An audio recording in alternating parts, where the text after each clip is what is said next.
ang mga kwento ng pag-ibig, kwento ng buhay at kwento ng pag-asa dito sa Barangay Love Stories. Love Stories. Minsan may mga biyayang dumarating sa buhay natin na nakabalot sa luhat pagsubok.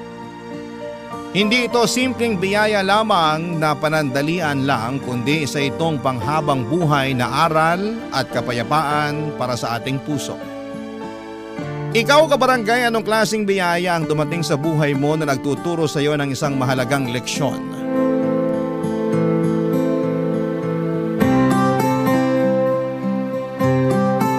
Dear Papa Dudut, isang bagay lang ang hiling ko sa buhay. Ang magkaroon ng anak. Lahat naman tayo ay nangangarap na makabuo ng isang pamilya balang araw, pero hindi pala ganon kadali ang bumuo nito. Lalo na kung hindi nakaayon sa iyo ang mundo. Papa Dudut, ako po si Rosabel, 39 years old mula sa San Andres, Manila. Malit lang ang pamilya namin, may dalawa akong nakatatandang kapatid, amang jeepney driver at ina na nagtatrabaho bilang hospital cleaner. Noong nakapagtapos ako ng pag-aaral, nagtrabaho ako sa BPO ng ilang taon bago ako naging sales agent. Kumpara sa ibang tao ay boring na maituturing ang naging love life ko. Dalawang lalaki lang ang naging boyfriend ko sa buong buhay ko. Ang una ay noong nasa kolehiyo pa lamang ako. Parang college romance lang ito na naging katuwang ko sa pag-aaral. Pero noong nakapagtapos ay nagkanya-kanya na kami ng buhay dahil magkaiba pala kami ng direksyong gustong tahakin. Papa Dudut, matagal bago ako nakahanap muli ng bagong pag-ibig at yon ay noong na-meet ko si Albert. Nakilala ko siya sa unang kumpanya na pinasukan ko kung saan nagtrabaho ako bilang customer service representative. Chat support agent naman noon si Albert. Slow burn ang naging love story naming dalawa, Papa Dudut. Nagsimula kami bilang co-workers na naging magkaibigan at sa paglipas ng panahon ay unti-unting tumibok ang puso namin para sa isa't isa. Simpleng tao lang po si Albert, straightforward siya at minsan ay may pagka-control freak. Pero sa kabila ng mga ugali niyang yon, may tinatago siyang sweetness na noon ay ako lang ang nakakakita, Papa Dudut.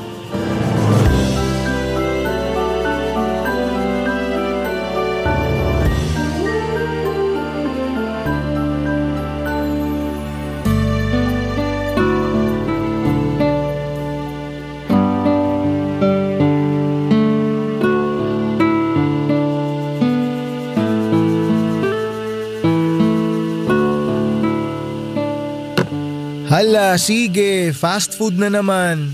Anong na naman? Ngayon lang to ha. Hindi kaya. Suka konti. Upo ako sa tabi mo. Sige lang. Kahapon, pagkalaki-laking burrito yung kinain mo. Fast food din yun eh. At least healthy yung mga choices ko. Anong healthy dyan? Puro pinrito. Walang healthy na pagkain sa mga fast food. Kaya ka tumataba lalo eh. Tingnan mo pisngi mo oh. Para ng siopaw. Grabe ha. Alam mo ba yung 5-second rule? Ha? 5-second rule? Ano naman yun? Saka ka lang magkokomento sa itsura ng isang tao kung kaya niya yung ayusin o baguhin within 5 seconds. Kung hindi, wag ka na lang mag-comment. Ano raw? Hindi ko gets. For example, may tinga ka sa ngipin. Pwede ko yung sabihin ng harap-harapan kasi pwede mong alisin yung tinga within 5 seconds. Pero kapag sinabi kong pangu yung ilong mo at hindi mo naman maaayusin in 5 seconds, shut up na lang. Ah, okay. Pero totoo naman eh. Papunta na sa siopaw yung pisngi mo. Ikaw talaga? Ano bang baon mo dyan? Patingin nga kung healthy. Kung makapagsalita to. Oh, eto. Inihaw na isda with KBS. Anong KBS? KBS, kamatis, bagoong isda at sibuyas. Ah, yan pala yung naaamoy ko kanina pa. So sa'yo pala yung bagoong sa may locker area? Oo, akin nga yun. Hindi ako nakakakain ng maayos kapag walang kamatis at bagoong isda eh. Talaga ba? Pero siguraduhin mo lang na mag-toothbrush ka pagkatapos mong kumain yan kasi ang pangit ng amoy niyang bagoong. Masarap to, try mo. Ayoko, okay na ako dito sa pagkain ko. Ang arte mo naman. Kaya pangit taste buds mo eh. Kasi hindi nakakatikim ng mga totoong pagkain. Kanya-kanyang preference lang yan. Enjoy na lang sa kamatis at isda mo. Nako, pag ikaw dumayo sa probinsya namin, sure ako magbabago yung preference mong yan. Saan ba probinsya mo? Sa Ilocos. Norte o sur? Sa norte. Doon kami sa pinakadulo ng Pilipinas. Ang layo naman pala ng pinanggalingan mo. Paano ka naman napunta rito sa Maynila? Katulad din ng iba, para makahanap ng opportunity. Dito yung mataas yung sahod eh. Kung sa bagay. Ikaw ba breadwinner sa pamilya nyo? Sa ngayon parang ako na. Ako lang naman yung may maayos na trabaho sa aming magkakapatid eh. Ilan ba kayo? 6. Grabe, dami ah. Sipag naman ng mga magulang mo. Pangilan ka naman? Pangalawa ako. Yung panganay namin may asawa na. Yung sumunod sa akin, store clerk. Yung pangapat, tindera ng street food. Yung panglima, tambay. Tapos yung bunso nag-aaral pa. Ganda naman pala ng family dynamics nyo eh. Yung mga magulang mo? Nanay ko, retired teacher. Walang maayos na retirement plan sa dami ng utang. Yung tatay ko naman, sabihin na lang natin na hanggang sa alaala na lang namin siya nabubuhay. Bakit? Maaga ba siya namatay? Hindi, maaga siya nagloko. Iniwan niya kami nung nagsawa na siya sa nanay ko. Ang lala. Matapos maka-anim, naghanap pa talaga ng iba? Kaya ako, kapag nagkaroon ako ng anak, sisiguraduhin ko talaga na lalaki silang may tatay. Patutunayan ko sa kanila na marami pang matitinong tatay sa mundo. Hindi katulad ng tatay ko. Laki ng galit mo sa tatay mo ah. Kahit sino naman, magagalit kapag siya mismo sumira sa sarili niyang pamilya. Kung hindi siya nagkaanak ng marami, hindi maghihirap si nanay na palakihin kami mag-isa. Hindi malulubog sa utang si nanay. Hindi kami maghihirap. Sa bagay, totoo rin naman. Eh ikaw ba? Ilan ba gusto mong anak kung sakali? Masaya na ako sa 2 o 3. Basta ang mahalaga, magkaanak ako. Parang kating-kati ka ng maging tatay ah. Sa totoo lang, yun ang next goal ko sa buhay. Yung magkaroon ng sariling pamilya. Hindi na rin naman tayo bumabata. 31 na ako eh. In fairness, at 31, talagang alam mo na yung mga goal mo sa buhay ah. Okay yan, good job ka dun. Ikaw ba? Ako kasi medyo foggy pa yung future ko eh. Di pa ako sure kung ano talaga gusto ko. Nako, mahirap yan. Para ka naglalakad sa dilim. Di mo alam kung saan ka papunta. Alam ko naman, pero hindi pa ganun kaklaro. Sabihin na lang natin na naglalakad ako sa dilim, pero may dala naman akong maliit na flashlight.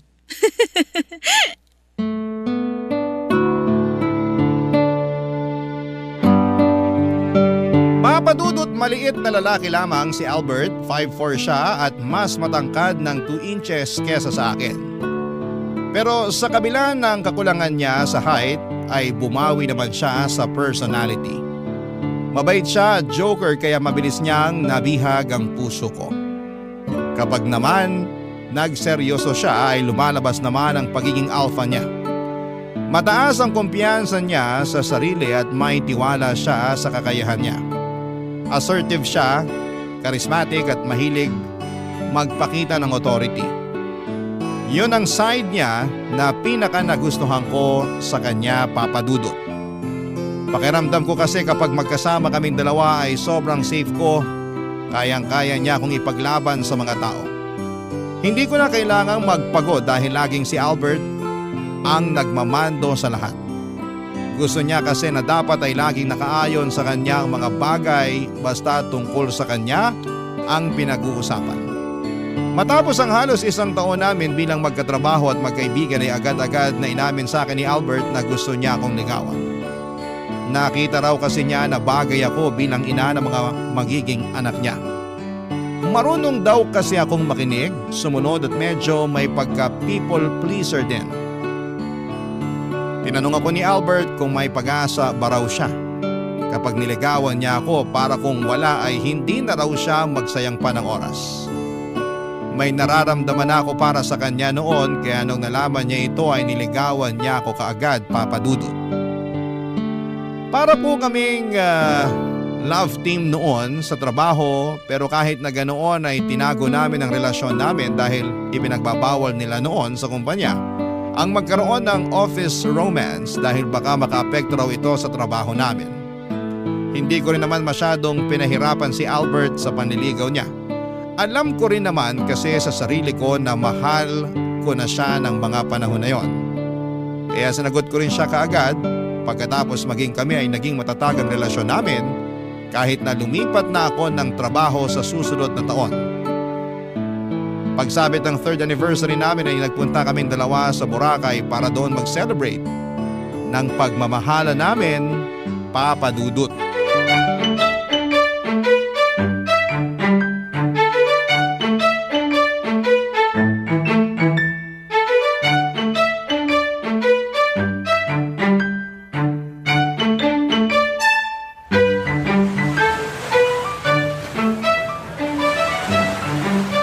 Rosabel, balik na muna kaya tayo sa hotel. Ang init dito eh. Talagang mainit dito. Nasa tabing dagat kaya tayo. Ano bang inaasa mo dito sa Boracay? Ginawin ka sa lamig? Kung bakit kasi kailan tanghaling tapat tsaka ka nag-ayang maglakad-lakad. Puro cellphone lang naman kasi ginagawa natin kapag nasa hotel tayo. Sayang yung pinunta natin dito kung sa hotel lang tayo magsistay. Ano to? Nag-Boracay para lang mag-hotel? Dapat enjoy natin yung buong araw. Sayang yung gastos. Ay, mas lalo tayong iitim nito eh. Maitim ka naman talaga. Ayun na nga, maitim na nga yung tao ay bababad mo pa sa arawan. E di mas lalo akong mangingitim? Naglagay ka ba ng sunblock? Oo, buong katawan ko nilagyan ko. Yun naman pala eh. Wala ka ng problema, di ka na masasunburn yan kasi naka-sunblock ka naman. Yang balat mo, wala na yung iitim pa, kaya don't worry. Lo, ano nangyari ngayon sa 5-second rule na sinasabi mo? Ay, sorry naman. Ito namang lab-lab ko, tampo agad. Halika na, hanap tayo ng buko juice para lumamig yung ulo mo. O sige, para mabawas-bawasan naman tong init na nararamdaman ko. Ang dami palang tao rito, no? Karamihan, mga foreigner. Overcrowded na nga eh. Kaya rin masyadong mahal yung mga tinda rito. Tourist hotspot eh. Maganda nga eh. Maraming nakabikini. Hoy! Joke lang. Bibiro lang yung tao eh. Porket di ako makasuot ng bikini, ganyan ka na? Ano ka ba? Kahit pilahan pa ako ng lahat ng mga nakabikini dito, ikaw pa rin ang pinaka-sexy sa paningin ko. Asus? Sabihin mo wala ka lang choice. Tatagal ba tayo ng 3 taon kung ginawa lang kitang choice? Hindi ko na kailangan ng choices. Kasi ikaw at ikaw talaga yung pipiliin ko. Pero nagtampo ka nung di ko naalala yung birthday mo last year. Aba malamang. Sino naman hindi maiinis nun? Binati na ako ng lahat ng mga kakilala ko tapos sarili kong girlfriend. Hindi pala naaalala birthday ko. Sa'yo ko kaya gawin yun? Sorry na, sobrang busy talaga ako sa trabaho nung mga time na yun eh. Tsaka nawala sa isip ko yung araw. Bumawi naman ako this year ah. Sinurprise kita sa bahay nyo, di ba? Okay, forgiven but never forgotten. Ay kabog! May paganyan ka pa ah. Eto, nung niregaluhan mo ako ng customized na singsing tapos wrong spelling yung pangalan ko. Mas malala yun. Hindi ko kasalanan yun. Kasalanan yun nung taong nag-engrave ng pangalan mo. Anga-anga eh. Nung pinaglakad mo ako pa uwi kasi bad trip ka na hindi kita pinayaga makipag-inuman sa birthday party ng katrabaho mo. Uy, hindi kita pinaglakad nun no? Anong hindi? Pinalabas mo ako ng kotse. Ikaw yung lumabas sa kotse. May pa-stop the car ka pa nga nalalaman eh. O tapos, di mo man lang ako pinigilan. Ako yung nagtampo eh. Bakit ako yung manunuyo? Ay grabe siya. Pero at least hindi ako tumuloy sa birthday party kahit gustong gusto ko. Pasalamat ka nakauwi ako ng maayos. Kung di, baka wala na ako dito ngayon. OA naman. 1 kilometro lang naman yung layo ng bahay nyo kung saan ka bumaba eh. Kahit na, ang hirap kaya maglakad ng galit. Ba't ba natin binabalikan yung mga bagay na yan?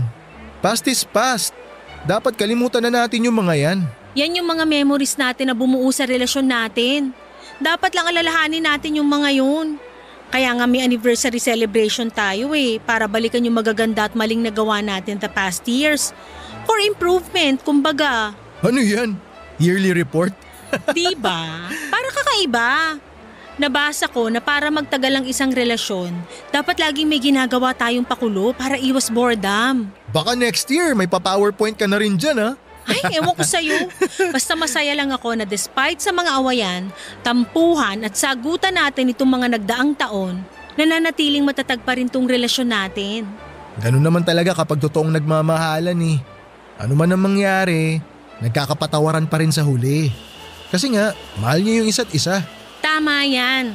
Kaya kung ayaw mo magtampo na naman ako sa'yo, samahan mo ako mamasyal dito. Hindi yung nakapirmi tayo sa hotel. Oo na. Pero bago yan, hanap muna tayo ng maiinom. Iced coffee na lang kaya. Di ko trip magbuko juice eh. Sus, nakakita ka lang ng coffee shop na malapit eh. Ang sabihin mo, ayaw mo lang maglakad. Gusto ko magpa-aircon saglit. Ang init kaya. Halika na nga, 30 minutes lang ha. Totoo naman na marami kaming pinagdaan ng problema ni Albert at hindi kami perfect couple.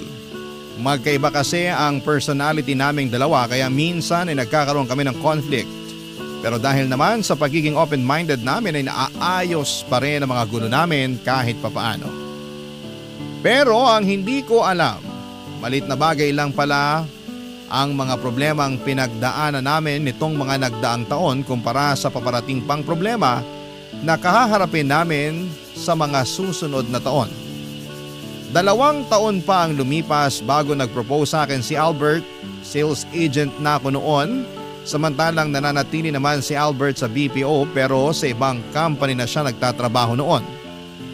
Naisip ko na sapat na ang mahigit 5 taong pagsasama namin bilang magkasintahan para i-upgrade ng relasyon namin sa next level. After all ay pareho na kaming nasa 30s noong mga panahong yon. Kung gusto naming bumuo ng pamilya na siyang hiling sa akin ni Albert ay dapat ay hindi na kami nagsasayang pa ng oras. Pagkatapos ng kasal namin ay nagkaroon kami ng 3-day honeymoon sa Palawan. Puno ng excitement ang mga unang taon ng pagsasama namin ni Albert. Sa isang bahay na kami noon nakatira. Magkahati na kami sa mga gastusin at parang iisang tao na lamang kami sa mga bawat desisyon na ginagawa namin sa buhay. Naiba nga namin noon, ang kakasimula lang sa relasyon dahil na-reset ang pagsasama namin at ang kasal namin ay nakabuo ng panibagong spark. Excited kami pareho para sa paparating na buhay namin bilang pamilya.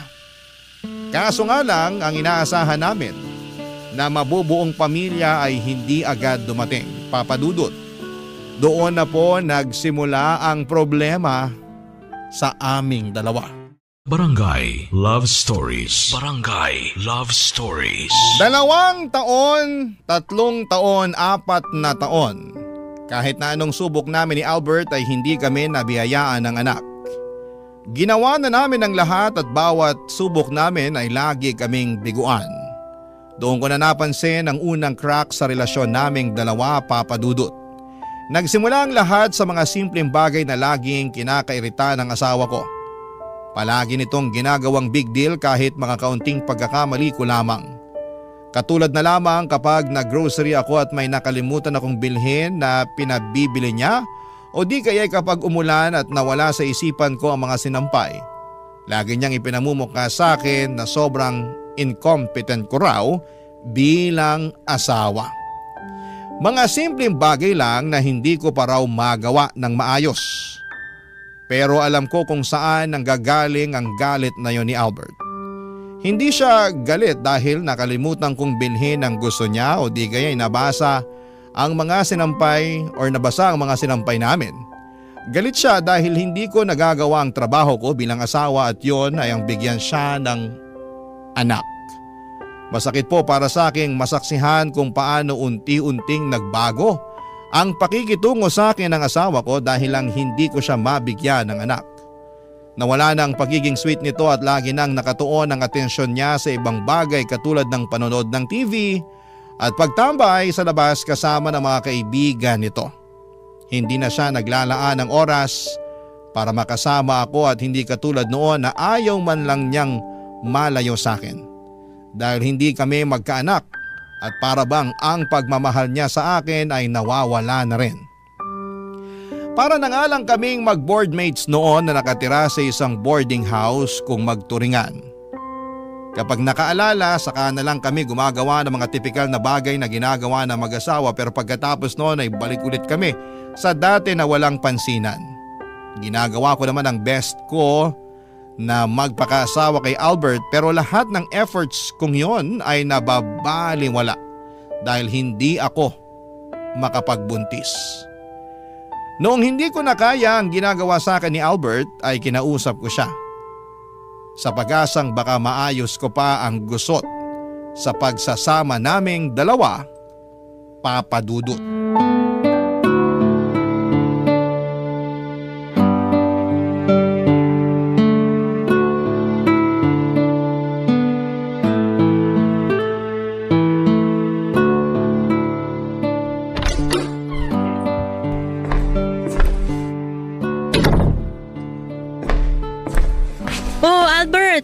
Kanina pa kita hinihintay. Kamusta yung lakad mo? Ano, nakita kayo ng pinsan mo? Oo, nakita kami. Kumain ka na ba? Kain ka muna. Tapos na ako kumain. Kumain kami sa labas ng pinsan ko. Ganun ba? Inantay pa naman kita para sana sabay tayo maghapunan. Kumain ka na lang mag-isa. Mamaya na lang. Maligo ka na lang muna. Kakatapos ko lang maligo. Baka gusto mo itry uli natin ngayong gabi. Pagod ako ngayon, Rosabel. Ayaw mo bang itry uli natin ngayon? Baka naman this time pala rin na tayo. Kung mapalad tayo, dapat matagal na tayo may anak ngayon. Paulit-ulit na lang eh. Nakakapagod ng umasa. Ikaw na lang mag-try ulit mag-isa kung gusto mo. Akala ko ba habang may buhay may pag-asa? Nasaan na yung pag-asa mo? Ngayon ka pa ba susuko? Sabi nga pagod ako eh. Sayang lang oras. Paano ka naman nakakasiguro na mabubuntis ka kapag ngayon tayo gumalaw? Ha? Manghuhula ka? Hindi naman natin malalaman kung hindi natin susubukan eh. Ilang beses na nga nating sinubukan, di ba? Wala! Wala talaga! Ang dami mong nalalaman eh. Susubok, tapos ano? Mag-aantay tayo rito na parang tanga. Tapos sa huli, wala rin pala tayong mapapala. Wala ka talagang mapapala kung wala kang pasensya. Hindi naman agad-agad ibibigay sa'yo yung gusto mo eh. Anong pasensya? Hindi pa ba sapat yung 4 na taong paghihintay natin? 4 na taon na tayong sumusubok, Rosabel. Hindi pa ba senyalis yun na hindi talaga tayo magkakaanak? Huwag ka namang ganyan. May rason kung bakit hindi pa tayo binibigyan ng anak ngayon. Pero sure ako, darating din yung araw na yun. Kailan? Kapag matanda na tayo? Kapag uugod-ugod na tayo? Kung bakit kasi hindi ka mabuntis-buntis eh. Ba't parang kasalanan ko? Sino pa ba sisisihin ko? Alangan naman ako. Eh hindi naman ako yung magbubuntis. Sure ka ba na ako talaga yung may problema? Baka naman ikaw. Ano sabi mo? Anong gusto mo palabasin? Na ako yung may problema? Posible naman yun ha. Bakit ako agad yung may kasalanan? Hoy, ang kapal naman ng mukha mo na paratangan ako ng ganyan. Ako? Ako yung may problema? Magpa-check up tayo kung gusto mo para magkaalaman na kung sino talaga may pagkukulang sa atin. Huwag mo akong hinahamon. Hindi maganda timpla ng ulo ko ngayon. Bakit? Natatakot ka? Kahit hindi ako magpa-check up, alam ko na walang mali sa akin. Ikaw ang dapat na magpa-check up. Hindi ba baog yung tita mo? Baka naman mo yung sakit niya. Pareho kayong abnormal. Huwag mo idadamay dito ang pamilya ko. Malas mo nun kapag sa'yo napasa yung sakit niya. Sabi huwag mong dinadamay dito yung pamilya ko eh. O bakit? Anong gagawin mo? Eh totoo naman di ba? Walang anak yung tita mo kasi baog siya. Baka may lahi talaga kayong baog. Asawa mo ko, Albert. Grabe naman kung bastusin mo ko. Para dun lang?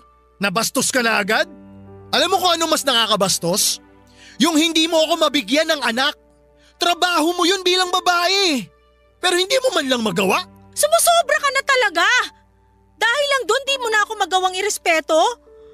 Kung sana ganun kadaling magbuntis, matagal ko na yung ginawa. Pero hindi eh.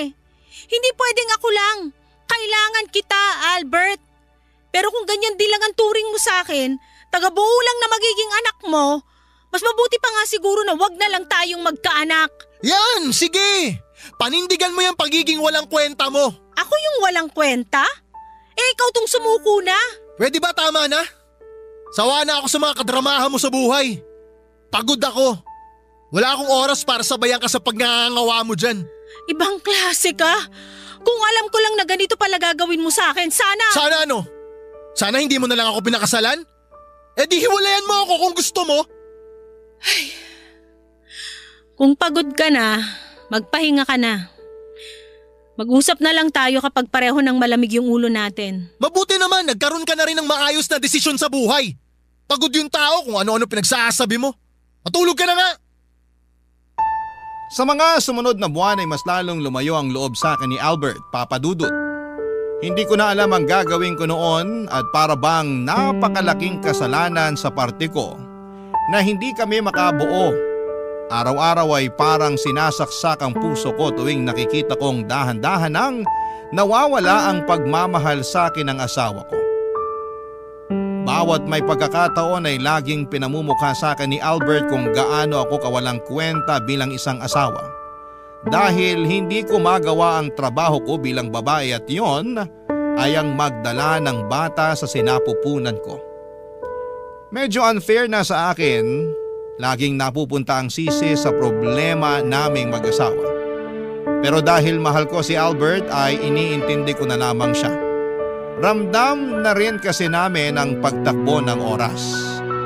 Para itong kandila na bawat araw ay palapit na kami ng palapit sa edad kung saan ay mahihirapan na talaga kaming makabuo. Sa sobrang desperada ko noon ay mag-isa kong inilapit sa espesyalista ang problema ko. Nagpa-check up ako kung may problema nga ba sa akin at sa kabutihang palad ay healthy daw ang mga egg cells ko at wala ring problema sa matris ko. Nakahinga ako dahil sa totoo lang ay sinisisi ko na rin ang sarili ko noon kung bakit hindi kami makabuo-buo ni Albert. Pero ang totoo ay hindi pala ako ang problema. Bago ako umalis sa klinik ay nagsuggest sa akin ang doktor na tumingin sa akin na magpa-check up din daw ang mister ko dahil baka siya ang may problema. Pagka uwi ko galing sa klinik ay agad kong kinausap si Albert. Hindi na ako nagpadala sa galit niya dahil alam kong walang problema sa akin. Kinausap ko siya ng mabuti para mapilit ko siyang magpatingin na rin sa doktor. As usual ay nagalit siya noong inopen ko sa kanya ang tungkol sa topic na yon. Pero pinagsabihan ko siya na kung gusto talaga niyang masolusyonan ang problema namin ay kailangan namin itong hanapin. Kailangan naming harapin kung ano ba talaga ang problema dahil pagod na akong maparatangan na parang ako ang may kasalanan sa lahat ng mga nangyayari. Parang nabuhusan ng malamig na tubig si Albert noong oras na yon at nahimasmasan siya sa katotohanan. Sa huli ay pumayag din si Albert na magpatingin sa doktor, Papa Dudut.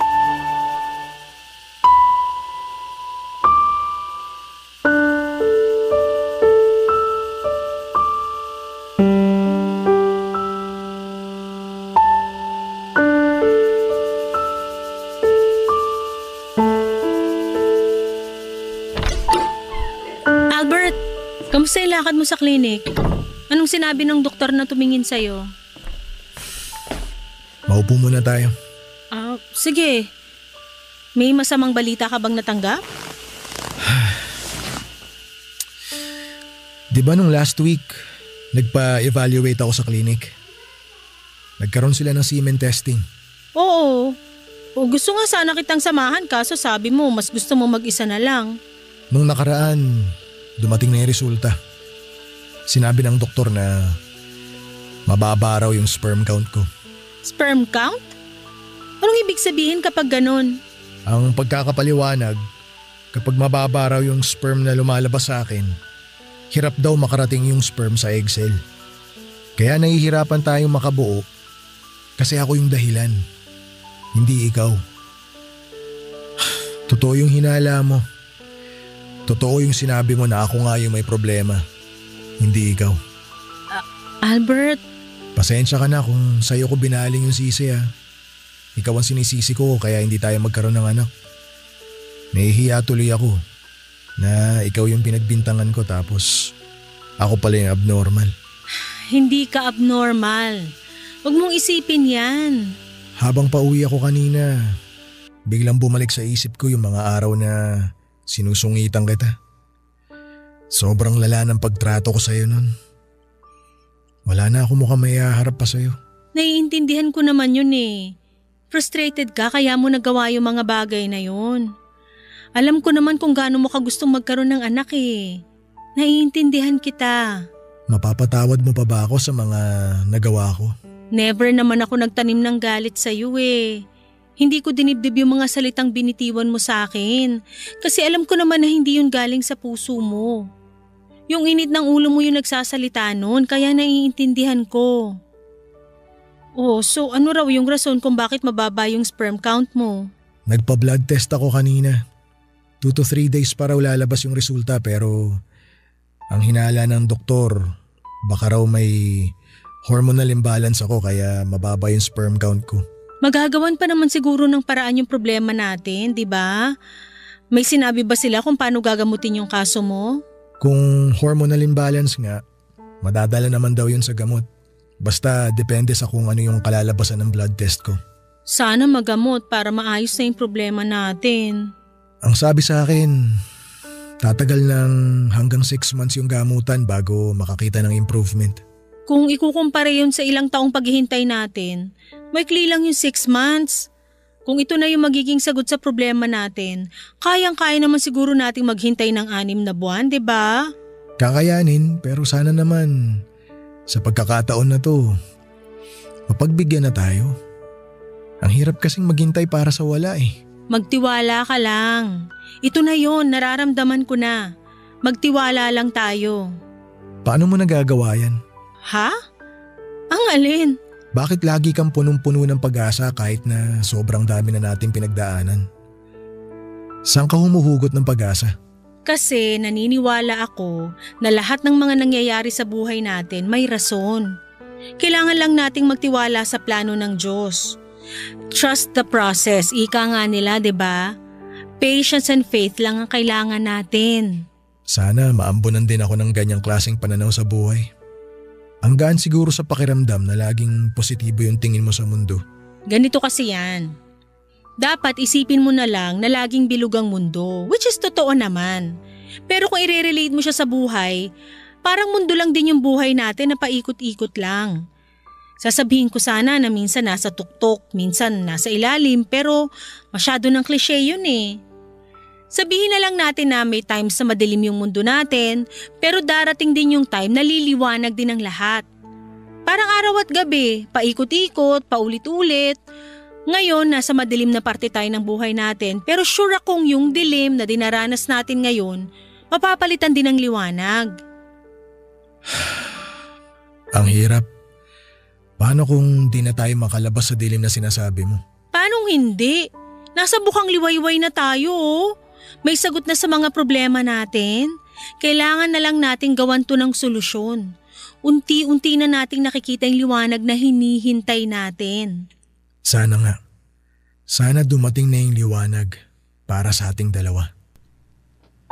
Noong nalaman namin ang totoong rason kung bakit hirap kaming magkaanak ay hindi ko pinaramdam sa asawa ko na siya ang may kasalanan noon. Never ko po siyang sinisisi at never kong pinamukha sa kanya ang pagkukulang niya.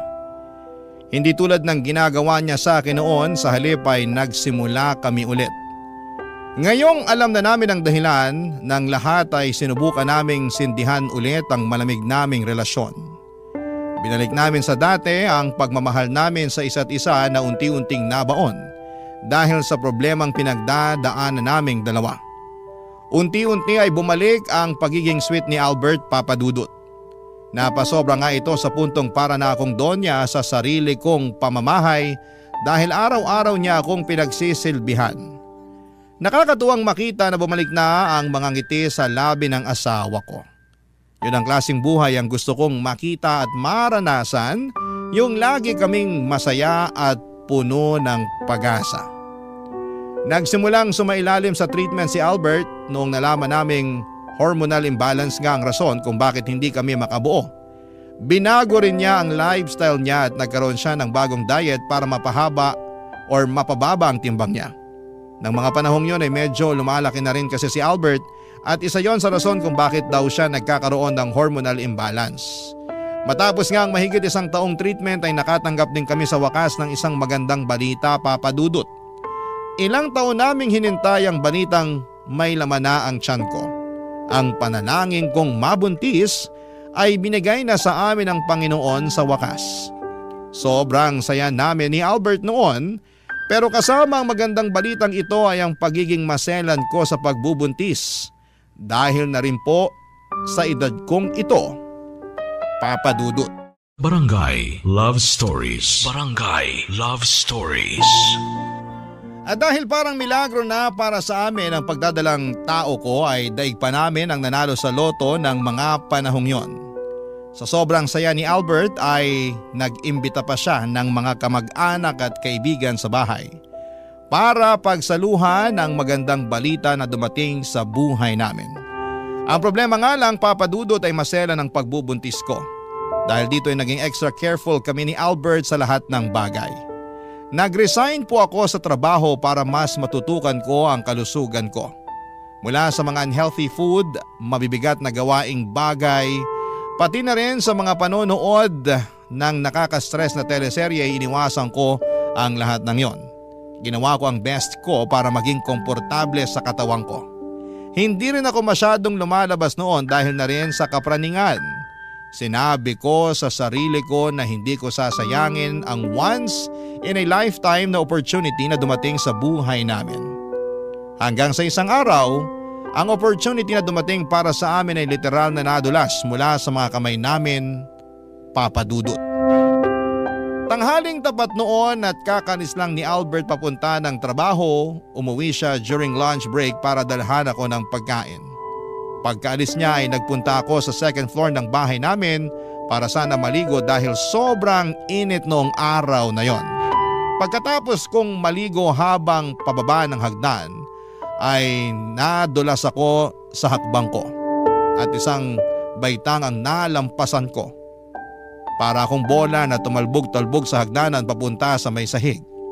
Nang mga oras na yon ay isang bagay lang ang nasa isipan ko at walang iba kundi ang baby na nasa tiyan ko. Nung nakita kong may dugo sa sahig ay doon ako nanlambot ang katawan ko. Tinawagan ko ang kapitbahay ko para magpatulong at sinamahan niya ako sa ospital. Sa buong biyahe ay wala akong ginawa kundi ang manalangin sa Diyos na sana maging okay ang baby namin ni Albert, Papa Dudut.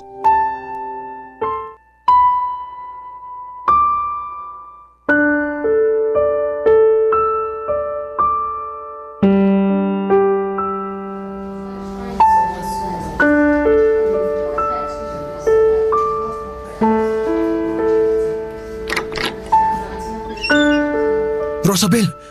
Albert! Albert, kala ko hindi ka na darating. Kababasa ko lang sa message mo. Nasa trabaho ko kaya hindi ko nasagot yung tawag mo kanina. Ano bang nangyari? Natulas ako sa hagdan. Ano? Anong ginagawa mo sa hagdan? Kakatapos ko lang maligo. Tapos hindi ko alam. Hindi ko napansin yung isa pagbaitang sa hagdan. Nahulog ako. Rosabel naman! Alam mong buntis ka.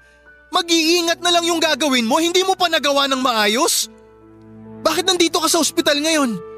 Masama ba yung bagsak mo? Hindi maganda yung pagkakabagsak ko. Tinugo ako. Pero chinek na ako ng mga doktor. Wala naman daw masamang nangyari sa akin pero tinugo ako pagkabagsak ko. Bakit daw? Rosabel, hindi ko gusto kung saan papunta tong usapan na to ha. Wala naman akong injury na natamo sa pagbagsak ko, kaya… Wala akong pakialam kung may injury ka o wala. Ang tinatanong ko, bakit ka dinugo? May nangyari ba sa baby? In-ultrasound nila ako.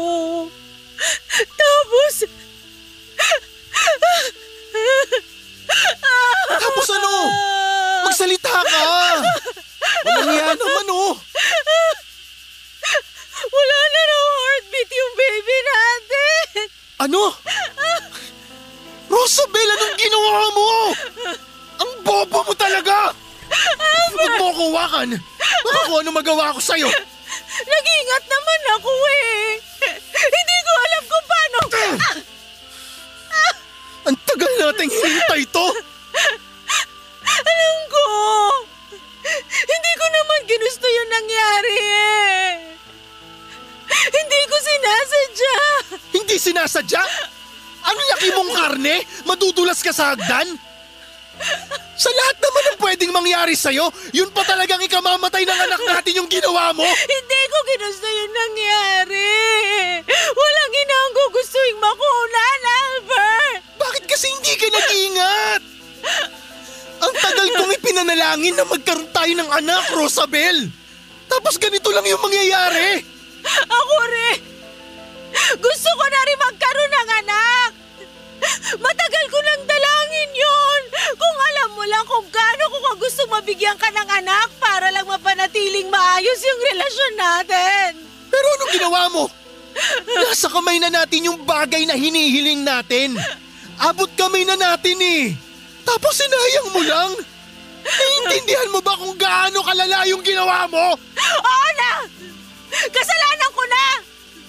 Ako na yung pumatay sa anak natin! Ako na yung pabayang ina! Totoo naman eh! Wala sana tayo dito ngayon kung di dahil sa kapabayaan mo! Ano ba bang gusto mo gawin ko? Ano bang kailangan kong gawin para mawala yung galit mo? Sa tingin mo mawawala pa tong galit kong to? Akala mo mawawala to ng basta-basta lang? Hindi na to mawawala, Rosabel! Sinasabi mo bang kamumuhiya mo na ako habang buhay dahil sa nangyari? Mahirap patawarin yung ginawa mo. Pasensya ka na pero hindi to basta pagkakamali lang na madaling makalimutan. Ano ang mangyayari sa atin ngayon? Babalik na naman tayo sa dati? Hindi mo na uli ako kakausapin? Ipe-pressure muli ako na mabuntis? Hindi mo ko talaga makuha eh, no? Rosabel, marami na akong sinakripisyo. Marami na akong ginawa para lang mabigyan tayo ng anak. Yung mga sakripisyong yon, sinayang mo. Tapos tinatanong mo ako kung babalik tayo sa dati? Anong gusto mo? Suyuin kita? Kantahan kita, haranahin kita? Matapos mong patayin yung anak natin? Ikaw lang ba yung nagsakripisyo? Palibasa sa'yo, yung sarili mo lang yung lagi mo nakikita. Paano naman ako? Hindi mo alam yung mga pinagdadaanan ko dahil sa'yo? Hindi lang ikaw yung nawalan ng anak! Wala kang karapatang magalit sa akin ngayon ha. Dahil ikaw ang rason kung bakit nandito tayo ngayon sa sitwasyon na to. Wala sa akin ang sisi. Dahil alam kong ginawa ko lahat ng makakaya ko para lang magkaanak tayo. Asawa mo ako, Albert! Bakit naman ganyan ka makapagsalita sa akin? Asawa ba talaga kita? Asawa na hindi ako mabigyan ng anak? Asawa na hindi kayang alagaan yung pinakamahalagang bagay sa buhay natin ngayon? Kung hindi mo kayang tanggapin yung sorry ko, patayin mo na lang ako! Kung masasaktan lang din ako araw-araw dahil sa nangyari, mas mabuti pang patayin mo na lang ako! Hindi na ako madadala sa mga paiyak-iyak mo. Kasalanan mo yung nangyari. Kaya dapat lang napagsisihan mo yung mga ginawa mo. Maiwan na kita. Umuwi ka na lang kapag pinayagan ka na ng doktor mo. Albert, sandali! Albert! For the first time ay sobra kong dinamdam ang mga masasakit na salitang sinabi sa akin ng asawa ko. Noong mga oras na yon ay parang hindi na siya si Albert kung magsalita. Kita ko sa mga mata niya kung paano nawala ang respeto niya mula sa akin. Doon pa lang ay alam ko na kung saan patutungo ang relasyon naming dalawa. Parang tinadtad ng karne ang puso ko ng mga time na yon habang sunod-sunod na tinanggap ko ang mga masasakit na salitang lumabas mula sa bunganga ng asawa ko. Wala akong ibang ginawa noong araw na yon kundi ang umiyak ng umiyak hanggang sa namugto na ang mga mata ko. Yung tipong wala ng luhang lumalabas sa mga mata ko. At wala ng sound na maririnig mula sa mga paghikbi ko. Pero patuloy pa rin ang pag-iyak ko. Simula noon ay hindi na naging maganda ang pakikitungo sa akin ni Albert. Matapos ang isang buwang walang kibuan, hindi ko na po kinaya ang sakit na nararamdaman ko. Kaya umalis ako sa bahay at nagpunta ako sa probinsya. Isang linggo akong nanatili doon bago ko naisipang bumalik sa bahay para makausap si Albert kung may patutunguhan pa ba ang pagsasama namin. Pero bago pa man ako makaalis sa probinsya namin habang naghihintay ako ng masasakyan ng bus, sa tabi ng kalsada ay dalawang lalaki ang biglang lumapit sa akin at nakipagkwentuhan. Maya-maya ay pinalibutan nila akong dalawa. Walang anuman ay bigla akong sinikmuraan ng isang lalaki, saka naman ako sinuntok sa mukha ng isa pa. Halos mawala na ako ng malay nung hinila nila ako papunta sa isang tagong bakanting lote. Doon ay 2 kalalakihan pa ang naghintay. Amoy na amoy ko ang alak sa hininga nila habang pinagsasamantalahan nila ako, Papa Dudut. Umiikot na ang paningin ko noon habang hawak-hawak nila ako sa kamay at paa. Hindi ako makasigaw dahil nakatakip ang kamay ng isang lalaki sa bunganga ko. Kahit na anong pagpupumiglas ko ay wala akong nagawa. Nagising na lamang akong mag-isang nakahiga sa lupa, walang saplot at puno ng bugbog sa katawan. Ilang linggo akong hindi makausap ng maayos ng mga tao simula ng gabing yon. Para bang nawala ako sa katinuan at hindi na gumagana ng maayos ang pag-iisip ko. Kahit na ilang buwan na ang lumilipas ay hindi pa rin ako tinitigilan na bulabugin ng pangyayaring yon na halos kumuha sa aking katinuan, Papa Dudut.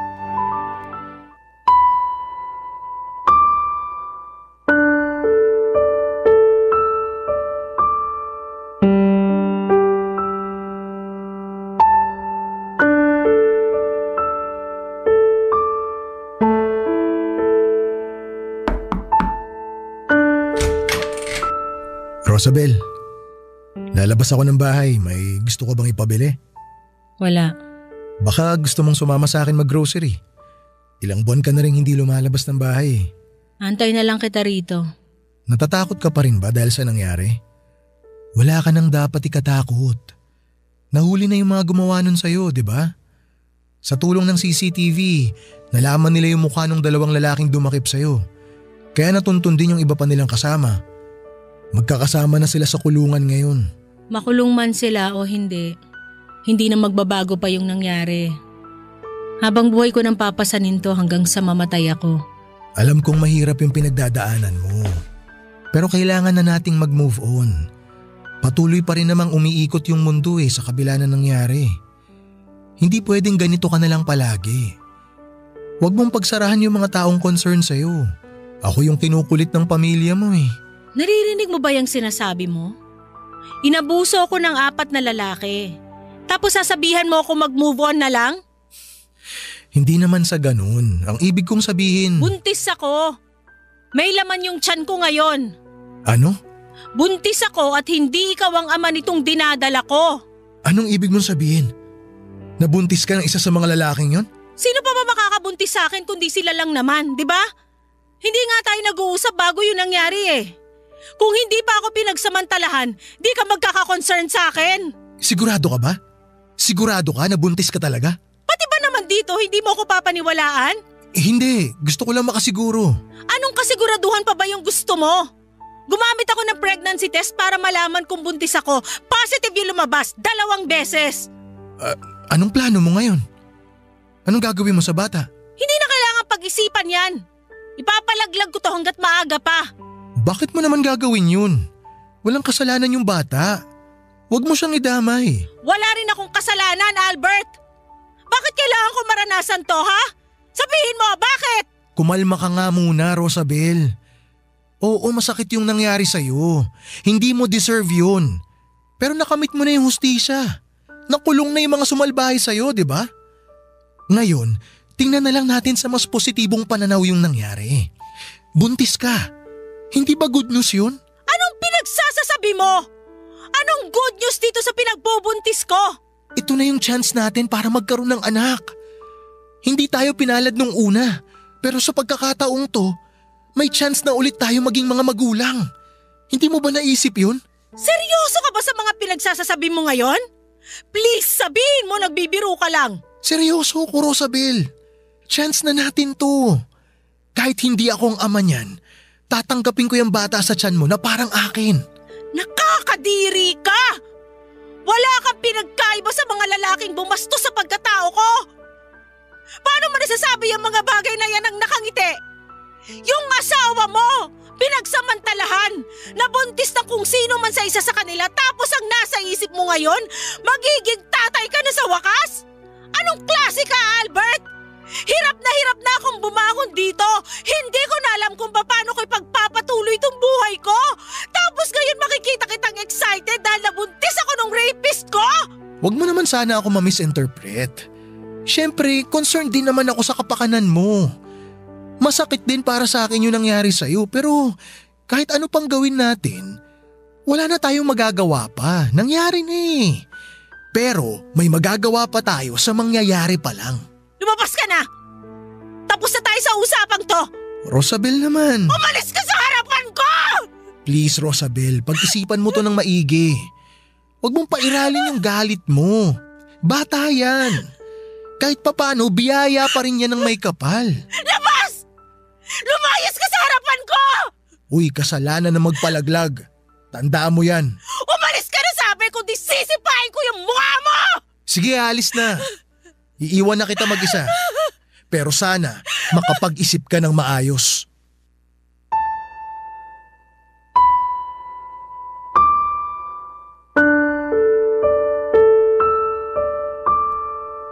Papa Dudut, hindi ko pinalaglag ang bata sa sinapupunan ko.